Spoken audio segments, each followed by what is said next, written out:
Liam, good to see you. Thanks as always for your time. Obviously not too far away from Hull, so I just wanted to get your reflections on that now you've had a bit more time to kind of dissect it.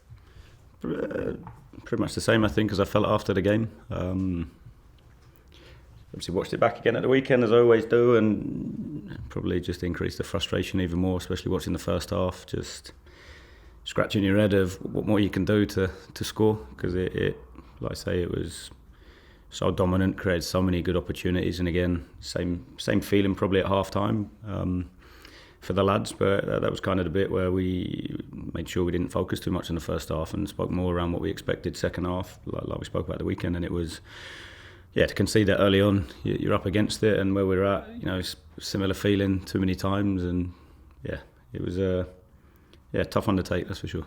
I know you've kind of spoken, and obviously the pattern is clear of the players maybe struggling to deal with half-time changes that the opposition make, and I know part of that is on them, but do you also have to take a little bit of responsibility and maybe try to anticipate what they're going to do with yours? Well, I think that look, I'll be the first person to take responsibility, and obviously where the lads are at, they don't deal well enough with it. So again, it's what information do I give them as a hint? Like I just said there, for me at half time, for probably the last 3 or 4 games, we've predicted what the opposition will do. We've spent more time talking around what the opposition will do in terms of how do we get success, because even up at Derby, we knew they'd go to a back 5 at the weekend. They changed, just before half time in terms of dropping the holding midfielder in to make it man for man. So we spoke about that. So it's then how you deal with that. How do you cope with that? So like I said, I'll always look at myself first, but we try to help the lads. We try to give them everything. We predicted exactly what Hull would do, and then you have to then go and play it and make sure that you deal with a slightly more aggressive in duels, a little bit more intensity, and even then that wasn't the issue. If you look at the first goal of our goal kick, is still the same feelings at the weekend. So of course it's something that has to change. Your defence looked quite different in that you obviously brought Shane in for the first time, Rory as well. Maybe looked like more of a traditional back 3 with those 3 centre backs. So I wanted to see what you kind of made of how that worked as well. Yeah, very good first half. When you look at it, I thought our possession was very good in terms of. I don't think I'd change anything first half apart from scoring. Yeah. So and then when you look at second half, for me it was really early goal, then just changes the emotion in the group, and rather than, because of where we're at, rather than being tough mentally and sticking at it, and even then after that we still had loads of the ball, but we just didn't create enough, weren't brave enough to play forward, and still had a few. Oscar had a really good chance, still had a couple of moments, still had got into good areas, but again lack of quality to create and score, and then within that the second goal then just absolutely kills us. Yeah, one player I wanted to ask you about with sort of reference to Saturday, but also going forward, was Jeffrey Schlupp, because it felt to me like he had probably by far his best performance for the team so far. I mean, it's probably fair to say it was quite a slow start, maybe because of the sort of pre-season he had and stuff like that, but as much as there are a lot of negative things going on, does that feel to you like a bit of a positive that maybe he's getting towards his best now? Yeah, I had a really good chat with Jeff today about it, and he was quite honest in terms of admitting he'd not hit the level that he expects of himself. But I had that chat with him. I thought he was outstanding first half. When you look at a lot of our attacking threat and the areas we got into was down his side. Looking at the sky, I think if you look when he hits the bar, it's it's a very similar feeling when Ante hit the post up at Derby. Is trying to get that break at the minute, but that's why we brought him in. We know he's capable of that. He's shown it throughout his career. Is how does he now hit that consistently? Because we're in desperate need of some of that experience, that quality, that physicality. So it's a real big plus, and that's we're on a bad run, but it's one of those. The frustration, the emotion feels worse because of what the games look and feel like. It continually feels like it's on us and not so much on the opposition. Yeah, I was going to ask you about that kind of experience point with Jeffrey, because obviously you've spoken about the fact that with the difficult moment you're in, you need people to step up. So given he's played in probably under even more pressure and in really big situations, is it good to have somebody like him hitting the footballing level so that you can also gain the kind of experience on the pitch from him? Yeah, and a voice. We need that. I think we need that. I wouldn't say we're a group that has loads of leaders, communicators, noise. I think the people that have been there, done it, experienced it, like you said, in extremely high level, high pressured games and high pressured situations. That's where you need people to bring everyone together and keep everybody focused. And like we spoke about, me and him this morning, around you go a goal down after 49 minutes, you've still got 40 to score. So don't feel sorry for yourself. Don't get down on it. You have to then respond and still believe that you can go and do it. So that's the biggest bit for me that we do need. We need people to step up and lead. And if we can just come on to fitness, Jack Stacey, will he still be in the concussion? Yeah. Do you know sort of roughly how long that will be, or is it a kind of? So it's all on symptoms. So he obviously goes through the FA protocol, the checklist, the stages to return, and as long as he keeps ticking those off, he'll return as and when's fit, really. But especially with a second concussion in such a quick period of time this season, is something you have to be so careful with. And Lucia Mahovo still only fit. And you said Elliot Miles, the plan was maybe to get him in training this week. Has that happened? Yep, trained this week, looked sharp. Do you have? Could he be available for tomorrow? Okay. Do you have any idea sort of how soon he'll be available? He's been out for such a long period of time, and with a young player like that, what you don't want to do is rush them. So again, I think he needs probably a couple of weeks of full training before he's in contention, really. So he's looked sharp this week. He's looked good. He does a lot of extra work around the group training. So yeah, we'll keep building him up. Yeah, I also wanted to see where you see Matthias Quiscoren and Michael Forson's fitness in terms of when they might be able to start and when they might be able to play a bigger part. How far, given they've now both obviously been back in the team for a couple of games, how far away do you think they are from starting now? Yeah, Matthias is probably a little ahead of Forson, I think, just in terms of obviously got back a little bit early, he's had a bit more training and a little bit more match exposure, so he's probably a little bit ahead, but both are in contention for being in the squad tomorrow and then also again at the weekend. So it's then just a case of we've got to manage them, but we have to win games. That you can be too cute, too clever. We've got to win some football matches. And are there any other sort of new issues from the weekend or in training? No, the only one which I brought up last week which was Liam Gibbs. Again, another hamstring injury, 3 to 4 weeks. Okay. And it felt like he was probably one of the players you were relying on a lot as well, so that must be quite a big blow. Yeah. Hugely frustrating. It's a new experience for me to have so many. I think it brings different challenges, but it is what it is. I can't control it. In terms of for tomorrow, I have to just focus on what we've got available. With Liam, obviously, he's had some pretty serious hamstring injuries before you've come in as well. So is that becoming almost a kind of long-term management issue for him, that kind of susceptibility as well? Yeah, and I think, look, it's one of those, this 3 to 4 weeks, so it's not a huge one. When you probably look at his last 18 months, 2 years and what he's played, he's actually been in a good spot. I think, we spend a huge amount of time planning, talking around the lads, what do they need, what does their training programme look like, who needs rest, who needs working, who needs extras, what do they need in the gym, etc. So there's a lot goes on behind the scenes with it, and yeah, unfortunately when you've had a history of injuries like Liam has, there's always the potential that you're going to be more likely to pick up future ones. So it's one of those where disappointed for him as much as I am myself, because he'd got to a decent level, and we have to make sure now that the only blessing is there's the international break, which obviously is a 2 week period. So it's constant, those conversations around who needs what. Yeah, I wanted to ask you about your experience sort of after the game the other day, because probably I don't think it would have been after you spoke to us. Obviously, after the game, I think there's been some conflicting accounts of kind of what happened, of maybe some fans sort of blocking players and you in and stuff in the car park. So I just wanted to see what your experience was of that. I had no issues in terms of getting out, to be honest. I believe some of the, and this is where we have to be careful. I think in terms of everybody's got the right to protest, and I understand why people are protesting, why people aren't happy. I'm one of those. I'm not happy. I'm frustrated. All the emotions that fans will be feeling, I will as well. In terms of probably even more so because it's my day-to-day life. I live it 24/7.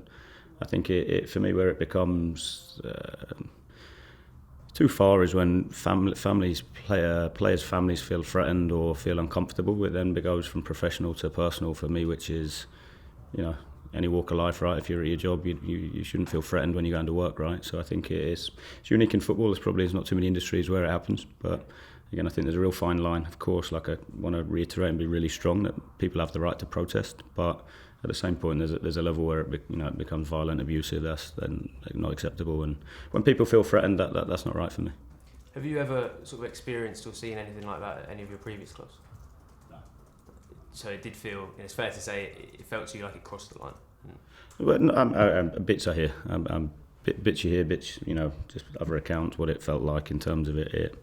Like I say, it's not my personal. I was inside for quite a while afterwards. Okay.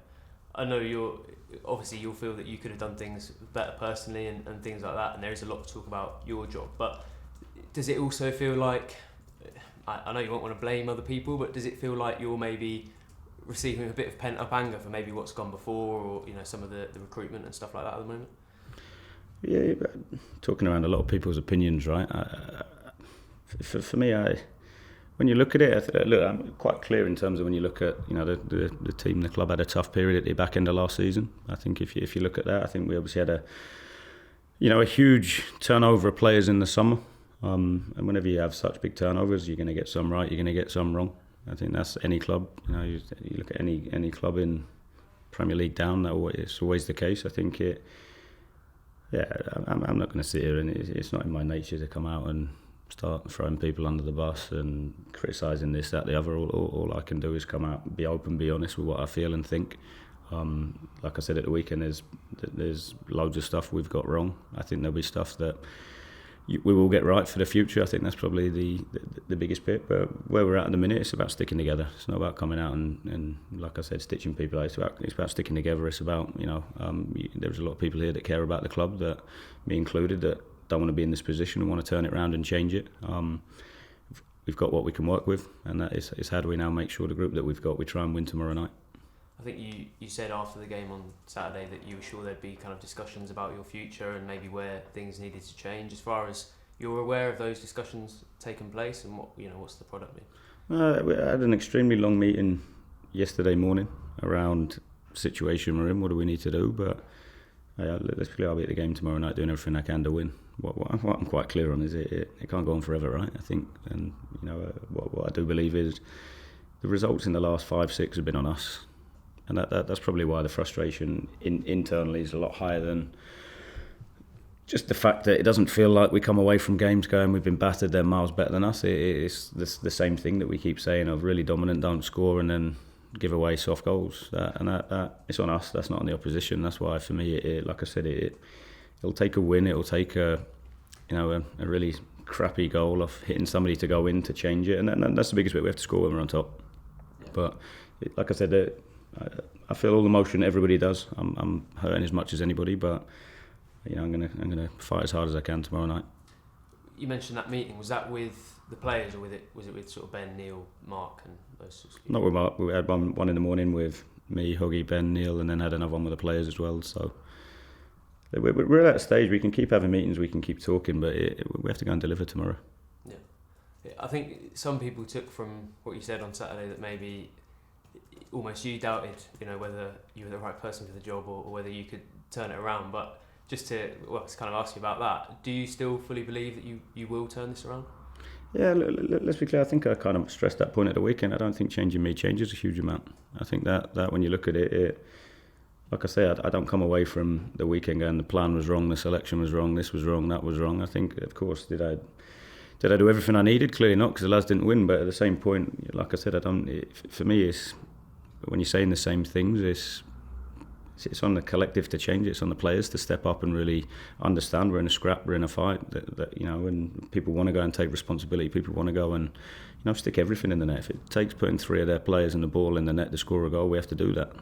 That's where we're at, and that has to be the mindset, the behaviours, the culture that we show every single time we step on the pitch. That we haven't got time to feel sorry for ourselves. So for me, that's it. We have to show that fight, that passion.